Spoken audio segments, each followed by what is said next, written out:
हाय, good afternoon. कसं आहात तुम्ही? मजेत ना? मी पण मजेत.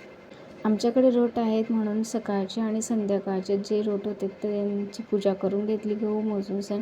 आणि इकडे प्रत्येक वेळेस जागृती केक कट करून खाऊन राहिली होती. रात्री मेहंदी काढली आणि मी सकाळी उठल्यानंतर मी पूजा वगैरे केली, घर पुसपास केले आणि त्याच्यानंतर स्वयंपाकाला लागली, कारण की सूर्याचे रोट होते ना. त्याकरता पहिले अगोदर गॅसची पूजा करून घेतली, कारण की आपल्याला त्याच्यावरच शिजवायचं असतं ना, म्हणून मी अगोदर गॅसची पूजा करून घेतली. त्याच्यानंतर स्वयंपाक बनवला आणि स्वयंपाक बनवून झाल्यावर लगेचच पूजा करून घेतली. सकाळीच पूजा करत असताना इशू खूप मध्ये येत होता, कारण त्याला ते मुटकुळे असतात ना, ते हवे होते आणि त्याला बिचाऱ्याला चटका पण लागून गेला.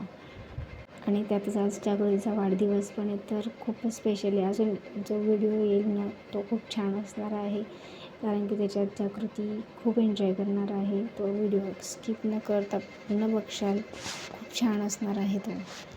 आणि अशी झाली आमच्या सकाळची रोटांची पूजा.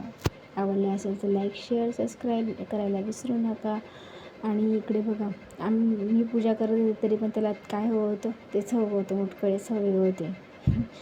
माझी पूजा झाल्यानंतर आई पप्पा दोघांनी पूजा करून घेतली. पूजा खूप छान झाली होती, पण इशूचं सगळं लक्ष त्या मुटकळ्यांकडेच होतं की ते मला कधी मिळतील म्हणून. व्हिडिओ आवडला असेल तर नक्की लाईक करा, शेअर करा, सबस्क्राईब करायला. तोपर्यंत बाय.